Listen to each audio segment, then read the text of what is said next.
Hello everyone, welcome back to my YouTube channel Inspire IAS. आज हम discuss करने वाले हैं मेंस 365 मैगजीन का सोशल इश्यूज वाला टॉपिक, जिसके अंदर पहला टॉपिक हम लोगों ने कवर किया है वुमेन से रिलेटेड क्या क्या सोसाइटी में अपने इश्यूज हैं। तो उसमें एक पहला इश्यूज है कि जेंडर पे गैप इश्यूज। जैसे देखेंगे कि जो फीमेल्स होती हैं वो जब काम करती हैं तो उनको मेन के कंपैरिजन में पेमेंट कम मिलता है। तो ये एक पहला इश्यूज है। दूसरा इश्यूज है कि अभी रिसेंटली इस पे मेंस्ट्रुअल जो लीव्स होते हैं, जिसको माहवारी बोलते हैं, उसके लिए लीव्स की बात चल रही है वर्किंग वुमेन्स के लिए। तो इससे रिलेटेड क्या क्या प्रोविज़न है, इसके क्या क्या प्लस पॉइंट्स हैं और क्या क्या नेगेटिव्स हैं, चैलेंजेस हैं इसको इम्प्लीमेंट करने में, ये अभी दूसरा टॉपिक हम डिस्कस करेंगे। हमारा थर्ड टॉपिक होगा कि जो वुमेन्स हैं इनका science, technology, engineering and mathematics जो स्टेम ब्रांच है, यहाँ पे रिप्रेजेंटेशन का क्या स्टेटस है, इसको भी हम डिस्कस करेंगे। और साथ साथ कि महिलाओं का एंटरप्रेन्योरशिप में क्या क्या योगदान है और उनका पार्टिसिपेशन से रिलेटेड क्या क्या इश्यूज हैं वो देखेंगे। और उसके साथ साथ अभी रिसेंटली सुप्रीम कोर्ट ने एक जजमेंट में बोला था कि जो डिफेंस फोर्सेस हैं उनमें वुमेन से रिलेटेड कुछ प्रोविजंस बोला था सुप्रीम माननीय जो अपना सुप्रीम कोर्ट है, तो उससे रिलेटेड भी हम अभी डिस्कस करेंगे। साथ में केयर इकोनॉमी क्या होता है और इससे रिलेटेड क्या क्या प्रोज हैं, कौन सा है, और यूपीएससी के लिए क्यों इम्पोर्टेंट है, ये सब हम डिस्कस करेंगे।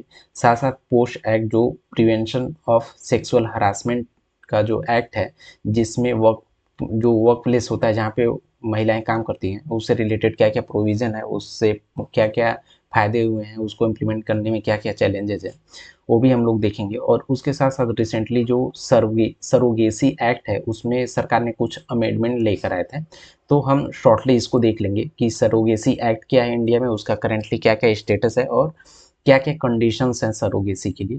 तो इसको हम समझते हैं। और ये सोशल इश्यूज का टॉपिक इतना इम्पोर्टेंट क्यों हो जाता है इसको समझ लेते हैं।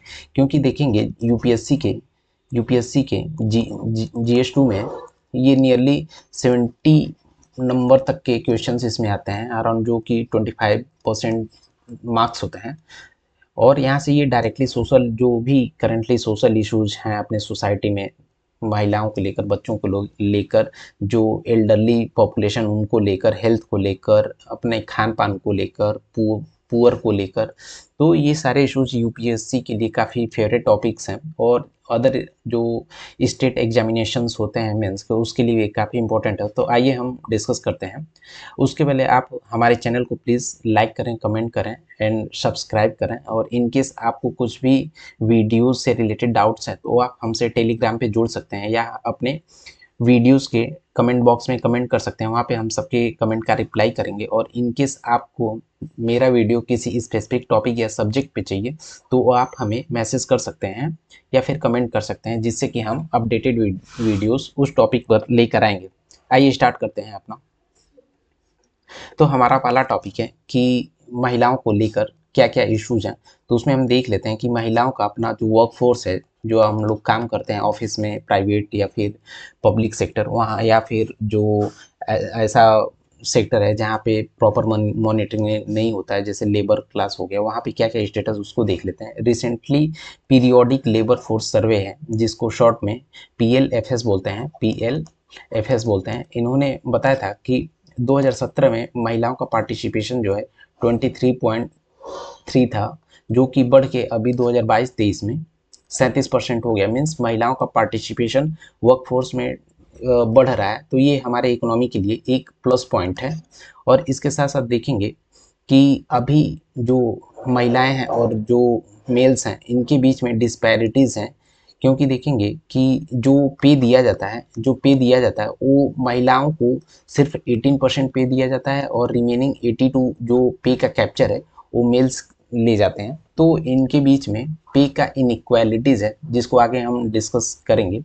तो इससे रिलेटेड कुछ क्या क्या रीजंस हैं जिसकी वजह से महिलाओं का हमारे लेबर फोर्स पार्टिसिपेशन में काफ़ी कम है। तो देखेंगे, एक तो पहला फैमिली का रिस्पॉन्सिबिलिटी होता है महिलाओं पे, जिसकी वजह से वो काम को उतना, ऑफिस को उतने अच्छे से मेंटेन नहीं कर पाते हैं, या फिर फैमिली का प्रेशर रहता है, नहीं तो फिर सोशल कुछ कंडीशन, सोसाइटी लेवल के कुछ कंडीशंस या फिर नॉर्म्स होते हैं, उनको उनको फॉलो करना रहता है, जिसकी वजह से वहाँ पे अपना जो पार्टिसिपेशन रेट है ये कम है। पहला रीज़न तो ये है। दूसरा ये है कि देखेंगे कि जब हाउस होल्ड मीन्स परिवार का इनकम बढ़ जाता है तो लोग प्रेफर करते हैं कि महिलाएं घर में ही रहें और काम ना करें। तो दूसरा रीज़न ये भी हो सकता है कि हाउस होल्ड इनकम जब बढ़ जाता है तो इसकी वजह से महिलाओं को बाहर काम नहीं करने दिया जाता है। साथ साथ में देखेंगे कि सपोज़ कोई महिला है वो काम करना चाह रही है तो उसके लिए प्रॉपर अपॉर्चुनिटीज़ नहीं है उनके लिमिटेड एरिया में, जिसकी वजह से उनके पास स्किल्ड है बट वो लिमिटेड अपॉर्चुनिटी की वजह से वो लोग काम नहीं कर पाती हैं। और उसके साथ साथ देखेंगे कि जो महिलाओं को ट्रेनिंग जो होता है उतना अधिक नहीं दिया जाता है, उस पर उतना फोकस नहीं किया जाता है जितना जो मेंस पे किया जाता है। तो ये कुछ इश्यूज हैं। इसके साथ साथ देखेंगे जेंडर डिस्क्रिमिनेशन है और डिजिटल डिवाइड भी है, क्योंकि देखेंगे 35% वुमेन्स ही सिर्फ इंटरनेट का यूजेस करती हैं। और ये हमारे सोसाइटी के लिए इतना इम्पोर्टेंट क्यों हो जाता है महिलाओं का काम करना, जिसकी वजह से हमें क्या क्या फ़ायदे हो सकते हैं।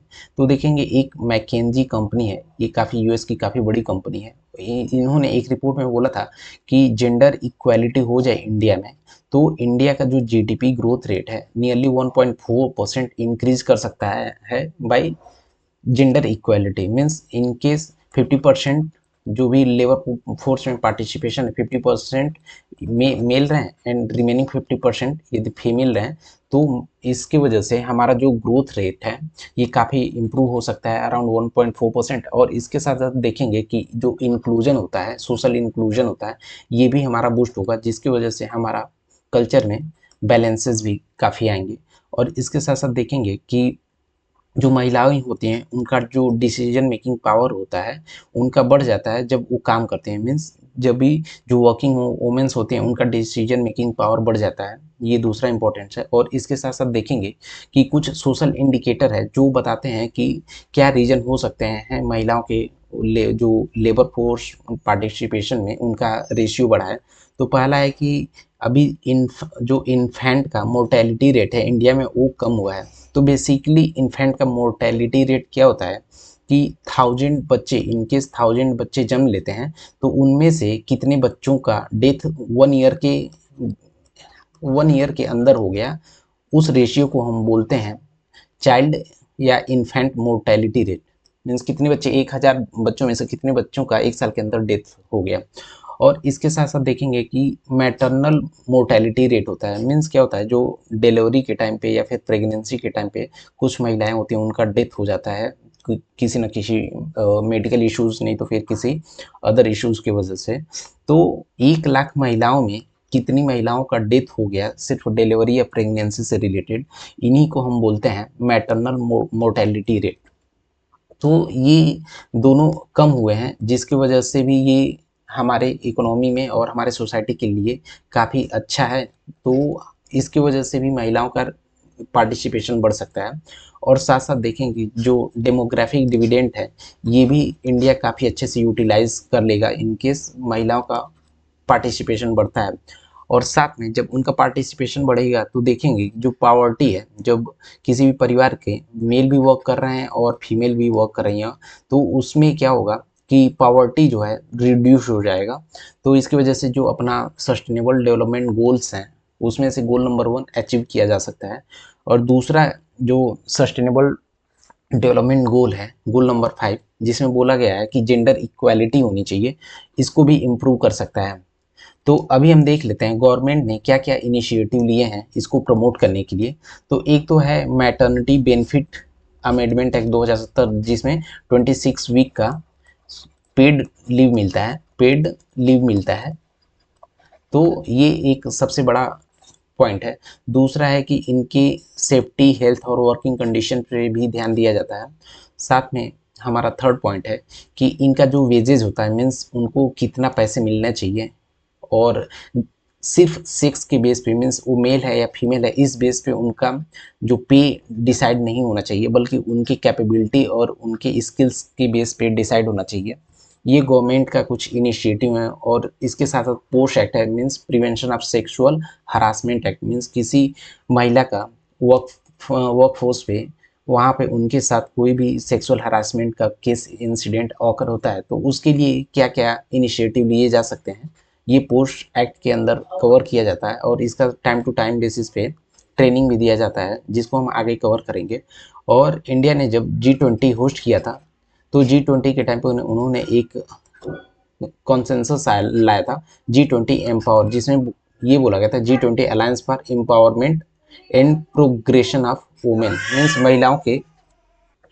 तो ये कुछ इनिशिएटिव हैं जो गवर्नमेंट ने लिया है। अभी हमारा अगला टॉपिक है कि जेंडर पे गैप एक रिपोर्ट होता है जिसको पब्लिश किया था पीरियोडिक लेबर फोर्स सर्वे ने। इसमें क्या बोला गया था इसको हम डिस्कस करेंगे डिटेल में। तब तक आप हमारे प्लीज़ हमारे चैनल को सब्सक्राइब करिए। इनकेस आपको कुछ भी हमारे पढ़ाने को लेकर डाउट्स है तो आप हमसे कमेंट बॉक्स में कमेंट करके पूछ सकते हैं, नहीं तो फिर हमारे टेलीग्राम चैनल पे जुड़ सकते हैं। और हमने ऑलरेडी मेंस 365 का पॉलिटी कवर कर लिया है। पॉलिटी, इकोनॉमी, इन्वायरमेंट, ये 3 हमने ऑलरेडी कवर किया हुआ है, जिसका हमने एक डेडिकेटेड प्लेलिस्ट बनाया है। तो इनकेस आप हमसे फर्स्ट टाइम जुड़े हैं तो उस प्लेलिस्ट को चेकआउट कर सकते हैं और हमारे चैनल को सब्सक्राइब करिए। Thank you. हमारा टॉपिक है कि जेंडर पे गैप का एक रिपोर्ट जो पीरियोडिक लेबर फोर्स सर्वे ने रिलीज़ किया था, उसके अकॉर्डिंग ये न्यूज़ में था। क्योंकि देखेंगे कि जो मेंस होते हैं वो लगभग महिलाओं से 2.5 गुना टाइम्स वो मोर अर्न करते हैं। मीन्स इनकेस यदि महिलाएं 100 रुपीज़ कमा रही हैं तो जो मेल हैं वो नियरली 280 रुपीज़ अर्न कर रहे हैं इंडिया में। तो ये एक जेंडर पे गैप का रिपोर्ट था और इसमें बोला गया था कि जो एवरेज वर्किंग आवर है महिलाओं का वो घट गया है 2019 से 23 के बीच में। क्योंकि देखेंगे 2019 में लगभग महिलाओं का जो वर्किंग आवर्स था नियरली 37.1 था, जो कि 2023 में घट के 30.1 हो गया है। तो ये कुछ की फाइंडिंग्स थे और इसके साथ साथ कुछ फाइनेंशियल डिसीजन, जैसे इसमें बोला गया था कि जो 47% महिलाएं होती हैं वो फाइनेंशियल डिसीजन वो खुद से लेती हैं। ये सब कुछ रिपोर्ट्स में सर्वे में बोला गया था। तो इसको जो पे गैप है इसको कम करने के लिए गवर्नमेंट ने कुछ इनिशिएटिव लिए हैं। जैसे देखेंगे महिला शक्ति केंद्र में क्या होता है कि बेसिकली वो गवर्नमेंट इनिशिएटिव है और इनको पे से रिलेटेड कुछ भी इश्यूज हैं तो यहाँ पे जा सकती हैं और इसका कुछ न कुछ सॉल्यूशन मिल सकता है। साथ में दूसरा मेन इनिशिएटिव है प्रधानमंत्री कौशल विकास योजना, फिर Deendayal Upadhyay national urban livelihood mission, prime minister employment generation programme. तो ये देखेंगे कुछ इनिशिएटिव हैं जो गवर्नमेंट ने लिए हैं पे गैप को कम करने के लिए। तो इसका क्या वे फॉरवर्ड होना चाहिए जिससे महिलाओं का जो पे गैप है वो नियरली इक्वल मिले मेन के कंपैरिजन में। तो पहले हमें इसका जो पे गैप है पेमेंट का एक हमें ट्रांसपेरेंट सिस्टम बनाना चाहिए कि कौन से स्किल सेट पे कौन से एज ग्रुप को कितना या फिर कितना पेमेंट मिलेगा। वो एज ग्रुप पे भी हो सकता है, स्किल सेट पे भी हो सकता है, या फिर दोनों के साथ ये मिलाकर कोई एक ऐसा सिस्टम लाना चाहिए जिसकी वजह से वो डिसाइड हो और डिस्क्रिमिनेशन ना हो सेक्स के बेस पे। और इसके लिए हमें सेंट्रल लेवल पे एक वेज सेटिंग इंस्टीट्यूशन बनाना पड़ेगा जो डिसाइड करे। जैसे क्या होता है कि बहुत सारे इंडिया में कंपनीज हैं वो प्रोडक्ट बनाती रहती हैं बट उसका प्राइस डिसाइड करने के लिए कोई ना कोई कमिटी होती है। तो वैसे ही जो भी वर्किंग में है, मेन हो चाहे फीमेल हो, मेन हो या फिर वोमेन हो, उनके लिए ऐसा कोई कमिटी या इंस्टीट्यूशन हो जो डिसाइड करे कि इनका पे गैप कितना होगा। और इसके साथ साथ सरकार ने कुछ जो इनिशिएटिव लिए थे, जैसे पोस्ट एक्ट को काफ़ी अच्छे से इम्प्लीमेंट किया, जिसकी वजह से जो सेक्सुअल हरासमेंट के केसेस थे वो उनका रिपोर्ट होता है वो काफ़ी बढ़ गया है।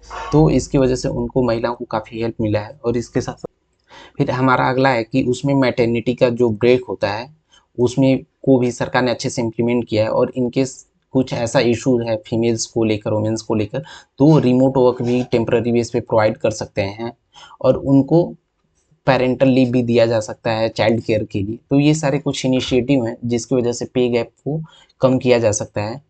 और हमारे सोशल लेवल पे जो इश्यूज हैं जो जेंडर बेस पे का डिस्क्रिमिनेशन है उसको भी हमें रेगुलेट करना चाहिए, या फिर हमें ये टीचिंग देना चाहिए। हम दो तरह से दे सकते हैं, एक तो फैमिली लेवल पे हम बच्चों को समझाएं, और साथ में स्कूल में भी बताना चाहिए कि क्या होता है, कि दोनों में क्या डिफरेंसेस हैं और क्या होना चाहिए नहीं होना चाहिए। तो ये बेसिकली दोनों जगह से हम बच्चों को सिखाएंगे तो बच्चे आगे वो समझेंगे इस चीज़ को।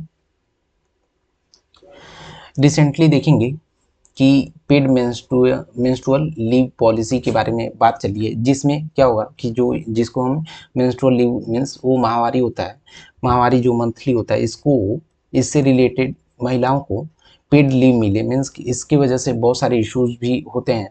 तो ये वुमेंस के लिए काफ़ी प्लस पॉइंट रहेगा, और जो अपना वर्क फोर्स है इसमें पार्टिसिपेशन इनका बढ़ेगा। क्योंकि देखेंगे महिलाएं सपोज कहीं पे वर्क कर रही हैं, वहाँ पे सैनिटेशन का प्रॉपर कोई सुविधा नहीं है, तो इनकी इनकी वजह से महिलाओं को काफ़ी दिक्कतें होती हैं।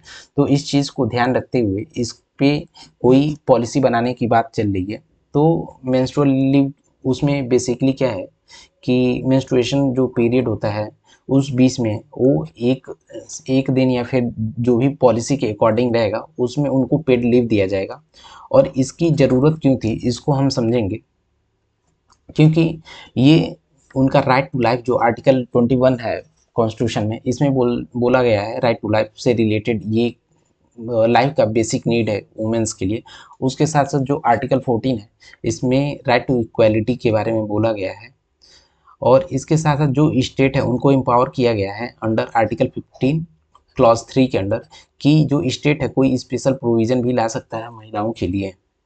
तो इसको as a special case treat करके इससे प्लस पॉइंट बनाया जा सकता है। और ये महिलाओं का एक यूनिक फीचर है और यूनिक नीड्स है, तो इसके लिए सरकार को कुछ ध्यान देना चाहिए। क्योंकि जैसा कि मैंने बताया बहुत जगह पे देखेंगे सैनिटेशन की कोई फैसिलिटी नहीं होती है, और इससे क्या होगा कि जब ये उनको पेड मैटर उनको पेड मेंस्ट्रुअल लीव मिलेगा तो उनका प्रोडक्टिविटी भी इंक्रीज होगा, और वो लेबर फोर्स में पार्टिसिपेशन के लिए थोड़ा सा उनको इनकरेजमेंट मिलेगा, जिसकी वजह से हमारा इकोनॉमी के लिए भी काफ़ी अच्छा रहेगा और सोशल वैल्यूज़ के लिए भी काफ़ी अच्छा रहेगा। बट इसको इम्प्लीमेंट करने में कुछ चैलेंजेस भी हैं। जैसे इसकी वजह से क्या होगा कि बैसनेस बढ़ जाएगा महिलाओं के लिए, मीन्स कंपनी को जब पेड लीव देना पड़ेगा तो वो कंपनी हो सकता है कि ऐसा भी सोचे कि हम महिलाओं को हायर नहीं करेंगे, नहीं तो फिर हमें मंथली में हर मंथ में एक एक्स्ट्रा लीव उनको देना पड़ेगा। स्पेशली जो छोटे बिजनेस वाले हैं या फिर जो एमएसएमई हैं, इन लोगों के लिए काफ़ी दिक्कत होगा। तो ये एक पहला चैलेंज है। दूसरा चैलेंज है कि बहुत लोग ये सोचेंगे कि जो महिलाएं हैं वो काम करने के लिए फिट नहीं है। फिर देखेंगे कि सपोज कोई ये इसको हम इम्प्लीमेंट पॉलिसी लेते आते हैं और इम्प्लीमेंट कर देते हैं, जिसकी वजह से किसी कोई जो फीमेल है उसको मेंस्ट्रुअल लीव मिल गया, तो इसकी वजह से अचानक मेंस्ट्रुअल लीव मिल जाने की वजह से जो उनके टीम के अदर मेंबर्स होंगे उन पे वर्कलोड बढ़ जाएगा। तो ये भी एक समस्या है। और जो छोटे बिजनेसमैन है जहाँ पे 2-4 लोग 10 लोग मिलके काम करते हैं, वहाँ पे एक लोग यदि लीव नहीं ले लेंगे तो इसकी वजह से उनका जो आउटपुट है वो काफ़ी कम हो जाएगा। तो ये सारे कुछ की चैलेंजेस हैं। तो अभी जो मेंस्ट्रुअल लीव है इसको किसी लॉ से गवर्न नहीं किया गया है। करंटली अभी का जो स्टेटस है वो किसी भी लॉ में कवर नहीं किया गया। और केरला ने ऑलरेडी इसके लिए दिया है, जो यूनिवर्सिटी में पढ़ने वाली महिलाएं हैं, गर्ल्स हैं, उनके लिए ये लीव ऑफर किया हुआ है। प्राइवेट सेक्टर में भी कुछ कंपनी जैसे जोमेटो हो गया, स्विगी हो गया, ये लोग पेड मेंस्ट्रुअल लीव ऑफर करते हैं। और ये जो सिस्टम है मेंस्ट्रुअल लीव वाला सिस्टम जो है ऑलरेडी कुछ कंट्रीज़ में है, जैसे जापान में है, साउथ कोरिया में है, इंडोनेशिया हो गया, जाम्बिया, वियतनाम, ताइवान, यहाँ पे ऑलरेडी ये सब लीव एग्जिस्ट कर रहे हैं। तो इसको इंडिया में भी लाना चाहिए with proper regulation and policy. तो इसका वे फॉरवर्ड क्या होना चाहिए, मीन्स यूपीएससी में क्वेश्चन आता है तो आपको उसके प्रोज भी लिखने हैं, कॉन्स भी लिखने हैं, मीन्स आपको उसके बेनिफिट्स क्या हैं, जैसा कि हमने देखेंगे कि यहाँ पे बताया है कि उसके नीड क्या है, फ़ायदे क्या हैं, उससे रिलेटेड क्या क्या चैलेंजेस हैं। तो जब भी यूपीएससी में आए और इस टाइप के आप लिखेंगे तो आपको नंबर काफ़ी अच्छा मिलेगा। तो पहले इसका जो ये है कंक्लूजन है वो होना चाहिए कि जो मेंस्ट्रुअल लीव है ये पॉलिसी काफ़ी इफेक्टिव वे में लाया।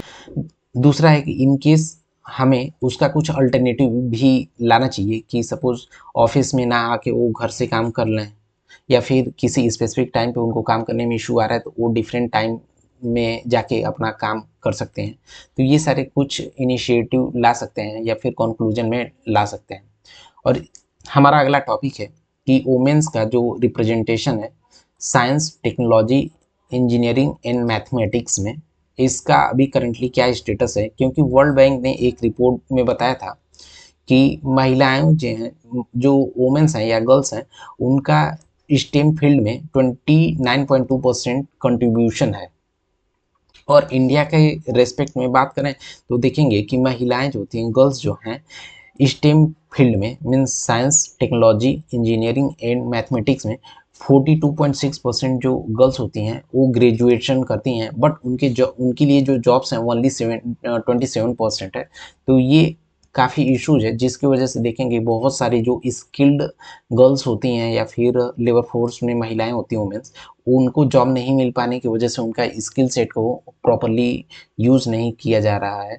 तो इसके कुछ रीजंस हैं जिसकी वजह से ये आ रहा है, क्योंकि देखेंगे शादी की वजह से भी ये दिक्कत आता है, चाइल्ड बर्थ की वजह से भी देखेंगे कि महिलाएं जो होती हैं साइंस टेक्नोलॉजी जो स्टेम फील्ड है, science technology engineering and mathematics, इसमें से निकल रही हैं महिलाएं, मीन्स इसमें काम करने से बच रही हैं, फिर जॉब छोड़ रही हैं, क्योंकि पहला शादी का इशू हो गया, बच्चे का जन्म हो रहा है, तो उस टाइम पर भी दिक्कतें आ रही हैं, फिर उनके फैमिली से या फिर ऑफिस से प्रॉपर इसका सपोर्ट नहीं रहता है।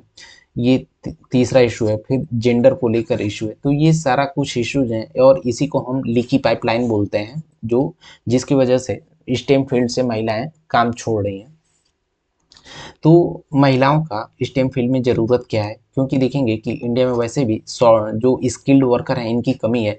तो इनकेस महिलाओं का या गर्ल्स का जो पार्टिसिपेशन बढ़ेगा तो हमारे जो इकोनॉमी में स्किल्ड लेबर हैं या वर्कर हैं इनका जो इनके हम प्रॉपरली यूज कर पाएंगे तो हमारी इकोनॉमी के लिए एक प्लस पॉइंट रहेगा, जेंडर का डाइवर्सिटी हो जाएगा और जो जेंडर का पे गैप है ये भी डे बाई डे कम आ जाएगा। तो ये सारे कुछ ज़रूरतें हैं, बट इसको इम्प्लीमेंट करने में कुछ चैलेंजेस भी हैं, क्योंकि देखेंगे कि यूजुअली क्या होता है कि जो प्रोफेशनल डिसीजन होता है जब भी वो महिलाएं लेती हैं तो मोस्टली क्या होता है कि वो अपना जो भी डोमेस्टिक मीन्स घरेलू या फिर परिवार से रिलेटेड जो रिस्पॉन्सिबिलिटी होती है उससे अफेक्टेड होता है उनका प्रोफेशनल जो डिसीजन है। तो ये एक तो पहला इशू है। दूसरा है कि उनका जेंडर बायसनेस है उनकी, जहाँ पे भी काम करने जाती हैं परफॉर्मेंस को लेकर, क्योंकि एक ऐसा धारणा बन चुका है कि महिलाएं वीक होती हैं मेल के कंपैरिजन में। तो ये सारे कुछ इश्यूज हैं। फिर जो अपना इंटेलेक्चुअली वीक होती हैं जैसा हमने बताया था। तो ये सारे कुछ इश्यूज हैं और इसके लिए सरकार ने कुछ इनिशिएटिव लिया है, जैसे एक किरण स्कीम है, उसके साथ साथ गति स्कीम है जिसको gender advancement for transforming institution, फिर स्वाति पोर्टल है जिसमें साइंस फॉर वोमेन और टेक्नोलॉजी इनोवेशन पोर्टल है, जिससे रिलेटेड कुछ भी इशू है तो वहाँ पे जाके उसका सॉल्यूशन मिल सकता है। तो इसका कंक्लूजन हम क्या निकाल सकते हैं कि एक तो इसके लिए मेंटरशिप सपोर्ट होना चाहिए, फिर जो होता है कि उसके साथ साथ हमें इक्विटी, और इक्विटी मीन्स इक्वलाइजेशन, और जो इंक्लूजन मीन्स सारे लोगों को एक साथ लेके चलने को ही बोलते हैं, तो इस पे भी फोकस करना चाहिए। उनका रिप्रेजेंटेशन पे भी ध्यान देना चाहिए कि हम कैसे बढ़ा सकते हैं। फिर चाइल्ड केयर के लिए हम क्या क्या कर सकते हैं। सपोज किसी महिला के पास कोई बच्चा है, छोटा बच्चा है, तो और वो काम करना चाहती है तो उसको कैसे ध्यान रख सकती है, इसके लिए कोई डे केयर सेंटर होना चाहिए जिसमें क्या करें, महिलाएं इनकेस ऑफिस में वर्क कर रही हैं तो डे में उनका बच्चे को कोई ध्यान रखने वाला होना चाहिए। तो ये सारा, और इसके साथ साथ देखेंगे कि जो कुछ स्पेशल केसेस में उनको रिमोट अपॉर्चुनिटीज़ भी देना चाहिए। तो ये सारे कुछ कंक्लूजन है जिसकी वजह से हम जो स्टेम फील्ड है इसमें महिलाओं का पार्टिसिपेशन बढ़ा सकते हैं और उनका जो भी स्किल है, स्किल को हम यूज कर सकते हैं अपने इकोनॉमी में पॉजिटिव वे में।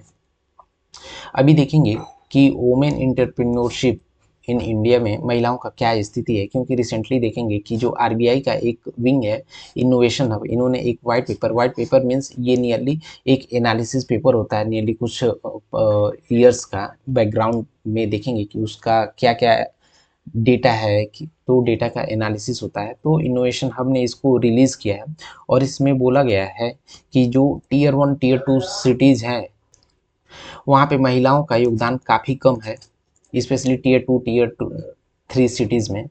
और देखेंगे कि जो महिलाएं हैं उसमें सिर्फ 13.76% ही महिलाएं इंटरप्रेन्योरशिप हैं, बाकी रिमेनिंग जो इंटरप्रेन्योरशिप जितने हैं वो सारे मेल्स हैं।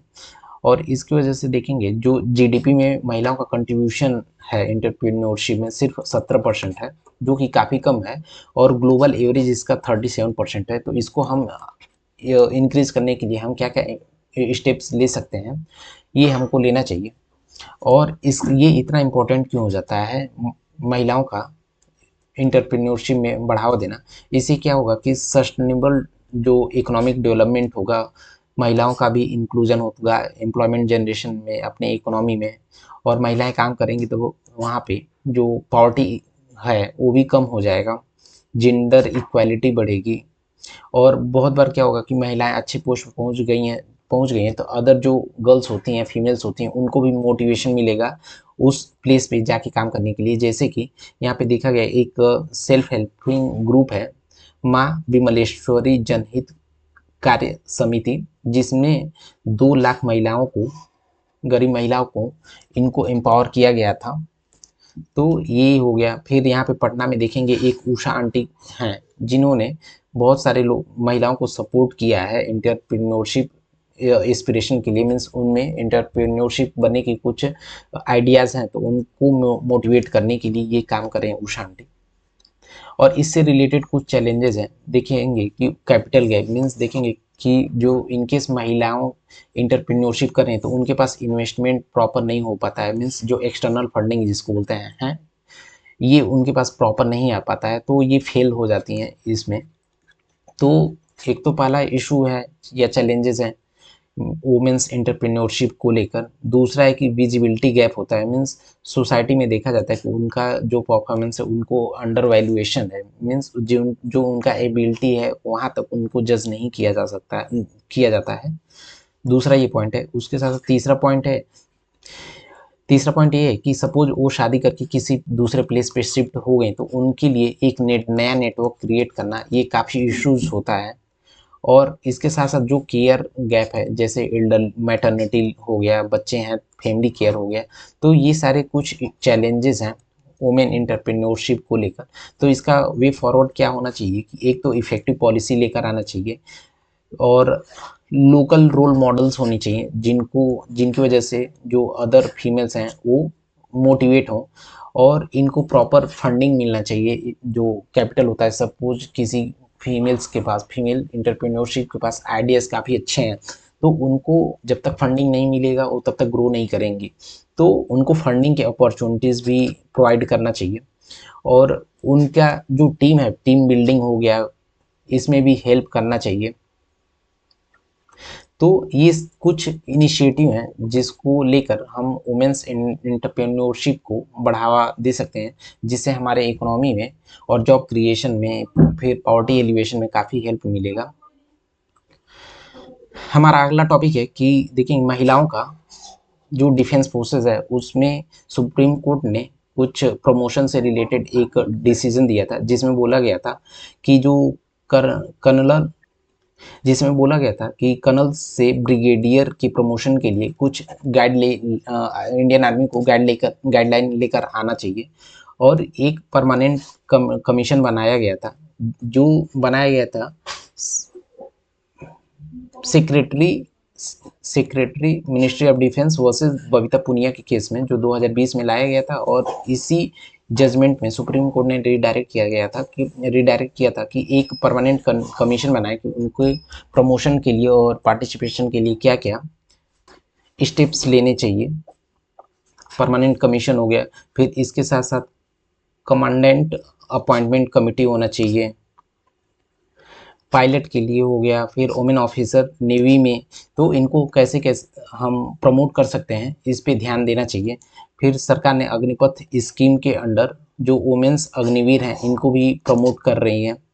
तो इसका सिग्निफिकेंस क्यों हो जाता है, क्योंकि देखेंगे जब उनका पार्टिसिपेशन डिफेंस फोर्सेस में बढ़ेगा तो जेंडर का इक्वालिटी भी बढ़ेगा, इंक्लूजन भी बढ़ेगा। फिर जो फीमेल्स में जो टैलेंट है उनको वो हम प्रॉपरली यूज कर पाएंगे।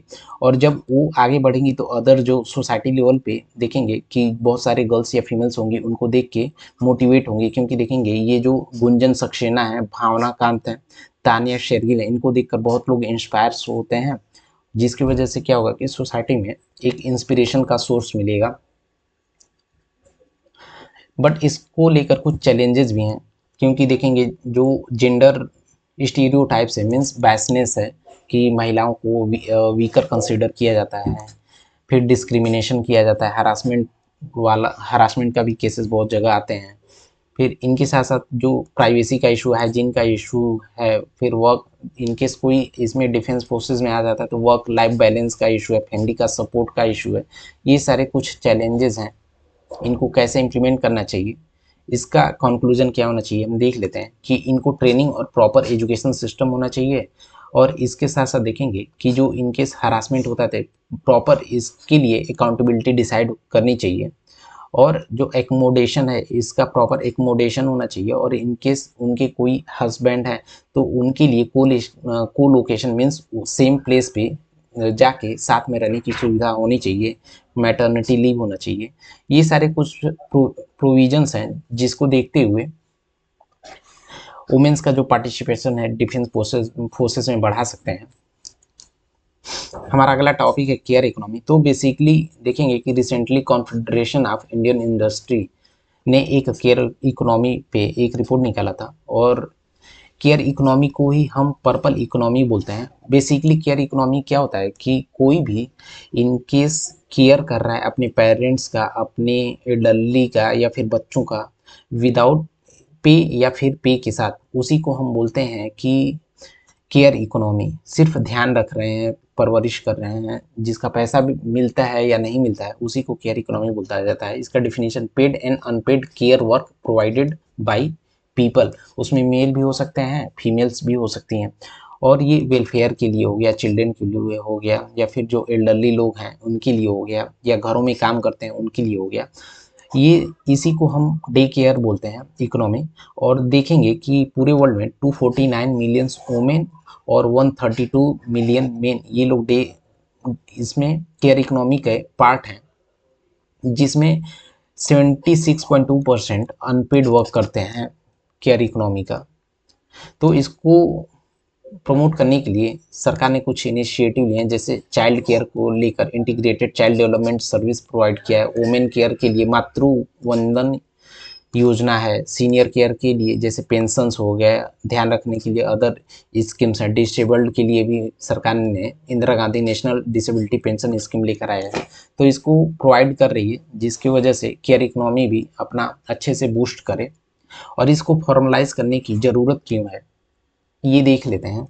क्योंकि एक रिपोर्ट के अकॉर्डिंग देखेंगे कि 2050 तक इंडिया का जो पॉपुलेशन है उसका अराउंड अभी करेंट से 20%, मोर देन 20% लोग सीनियर सिटीजन हो जाएंगे, मीन्स 60+ हो जाएंगे। तो ये इंडिया के लिए काफ़ी ये एक इशू आ जाएगा।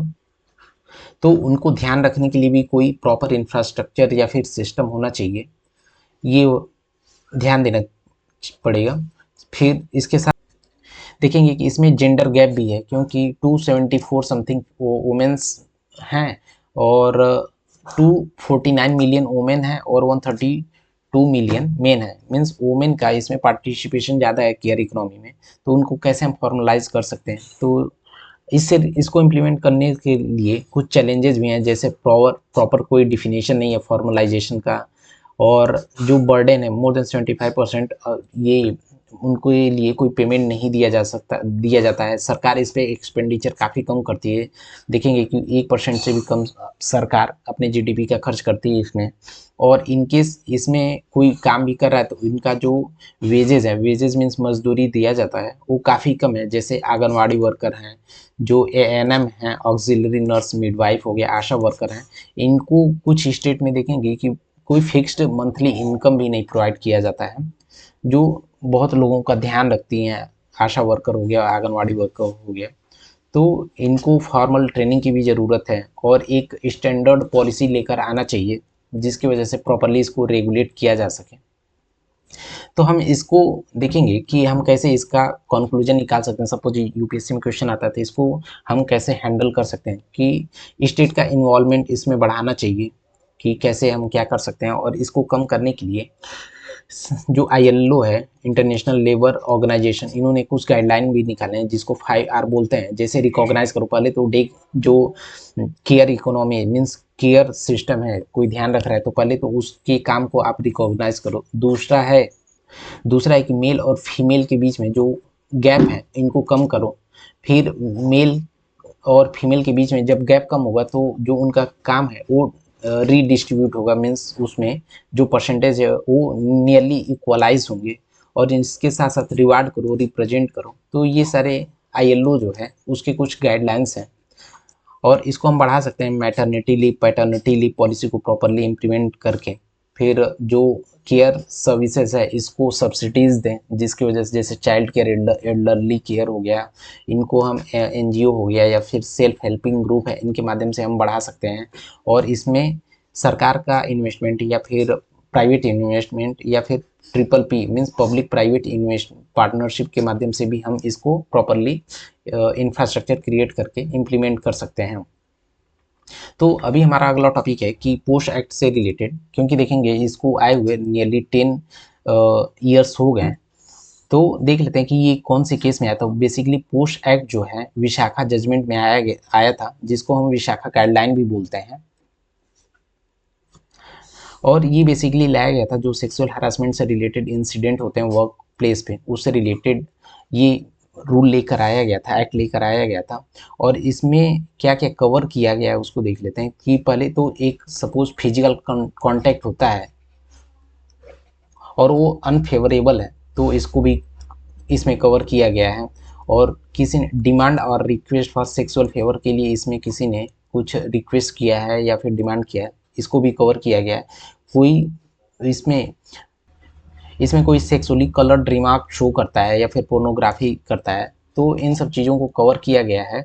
और इसको रिजॉल्व करने के लिए पहले कमेटी का भी ऑर्गेनाइजेशन किया गया है, जिसको पहला अपना है कि ICC means internal complaint committee, जिसमें लोकल लेवल पे, ऑफिस लेवल पे सपोज वहाँ पे एक कमेटी बनेगी जिसकी हेड वोमेन होंगी, जिसका हेड कोई ना कोई महिला होगी, वो हेड करेगी, उसको जाके कंप्लेन करेंगे। वो एक लिमिटेड टाइम में इनकेस उसका इंक्वायरी करके रिपोर्ट निकालेंगे तो और इसको रिजॉल्व करने का काम करेंगे।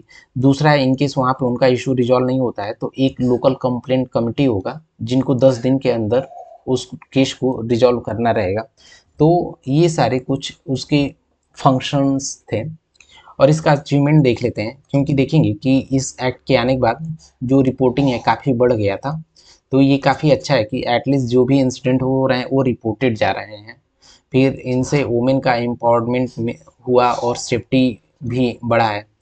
फिर जो एम्प्लॉयर्स होते हैं मीन्स जो भी कंपनी, बड़ी कंपनी है, छोटी कंपनी है, उन पे अकाउंटेबिलिटी भी डिसाइड किया गया और लोगों को इस चीज़ से रिलेटेड अवेयर किया गया। क्योंकि बहुत बार क्या होता है कि लोग अवेयर नहीं अपने राइट्स के बारे में, तो उनको ये इनका मिसयूज होता है। तो अवेयरनेस और ट्रेनिंग के माध्यम से इसको अवेयर किया गया है। इससे रिलेटेड कुछ चैलेंजेस भी हैं, जैसे देखेंगे कि सुप्रीम कोर्ट ने बताया था रिसेंटली जो 30 नेशनल स्पोर्ट फेडरेशन है उसमें सिर्फ 16 के पास ही इंटरनल जो कमिटी है, इंटरनल कंप्लेंट कमिटी है। बाकी जो 14 है उनके पास इंटरनल कोई कंप्लेंट कमिटी ही नहीं है। इन केस पोस्ट से रिलेटेड कुछ भी इंसिडेंट होते हैं, प्रॉपर मॉनिटरिंग सिस्टम नहीं है, कोई इन केस कुछ रूल है तो उसका एक्सेसिबिलिटी का इशू है बहुत सारे इवेंट्स अनरिपोर्टेड जाते हैं, मीन्स वो पब्लिक के बीच में या फिर जो कमिटी है उनके पास पहुंच ही नहीं पाता है। तो ये सारे कुछ ये इंसिडेंट्स हैं। हमारा अगला टॉपिक है सरोगेसी रेगुलेशन एक्ट से रिलेटेड, जिसमें सरकार ने रिसेंटली कुछ चेंजेस किया था, तो इसको हम ब्रीफली देख लेते हैं क्योंकि इसमें बहुत कुछ तो नहीं है। और इसको सरकार ने सरोगेसी को रेगुलेट किया था 2022 में, और उसमें सरकार ने एक अमेंडमेंट लेकर आई है, सरोगेसी रेगुलेशन अमेंडमेंट एक्ट 2024। तो इसमें क्या बोला गया था, जब 2022 में लेकर आया था, तो उस सरकार ने जो डोनर होते हैं, मीन्स सरोगेसी क्या होता है, बेसिकली किराए का कोख बोला जाता है। मीन्स किसी कपल को 5 साल से ज़्यादा हो गए हैं और उनके बच्चे नहीं हो रहे हैं मेडिकल इश्यूज़ की वजह से, तो वो किराए पे एक कोख ले सकती हैं, जिसको सरोगेसी मदर बोला जाता है। और वहाँ पे जो फर्टिलाइजेशन के माध्यम से बच्चे के लिए प्रोसेस कर सकते हैं।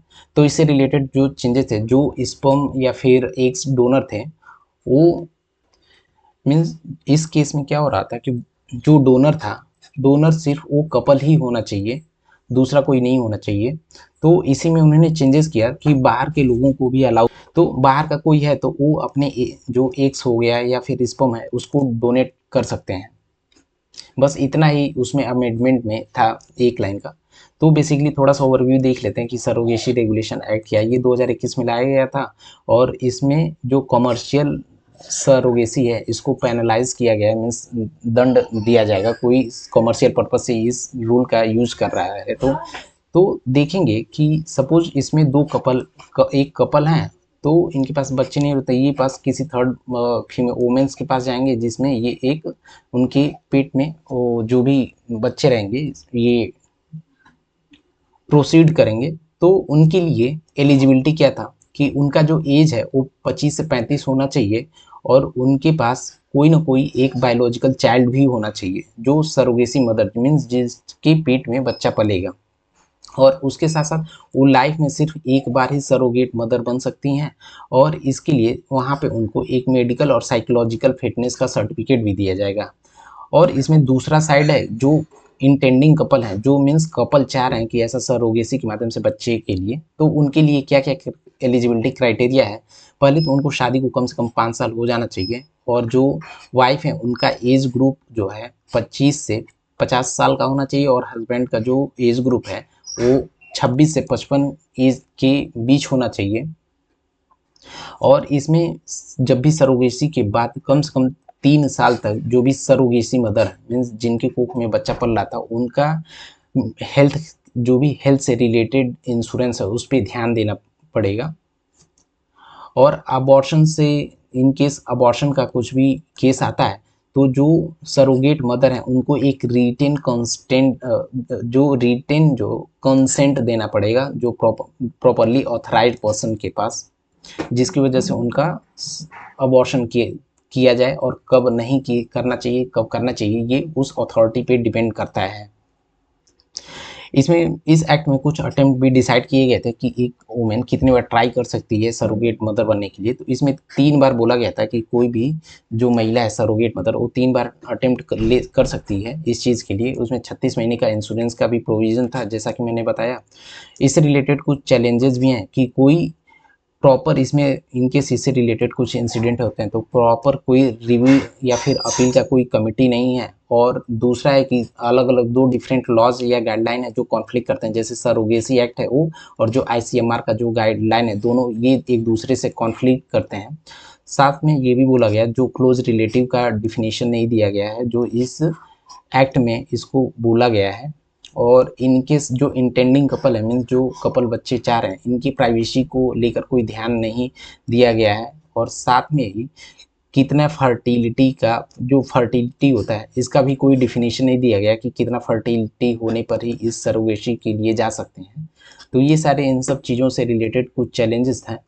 तो हम अपने अगले वीडियोज़ में जो चिल्ड्रन से रिलेटेड क्या क्या सोशल इशूज़ हैं इसको लेकर आएंगे। और इन केस आपको हमारे पढ़ाने से रिलेटेड जो ये अपना लेक्चर नंबर 1 है मेंस 365 का सोशल इश्यूज मैगजीन से, इससे रिलेटेड कुछ भी आपको डाउट्स हैं तो आप हमसे कमेंट बॉक्स में पूछ सकते हैं, नहीं तो फिर हमारे टेलीग्राम चैनल पे जुड़ सकते हैं। और इनकेस हमसे आप फर्स्ट टाइम जुड़े हैं तो please like comment and subscribe my channel. And हमने already polity, economy and environment cover किया हुआ है, तो वहाँ पे जाके आप चेकआउट कर सकते हैं। और कुछ भी आपको डाउट्स रहे तो please reach us. Thank you for the watching.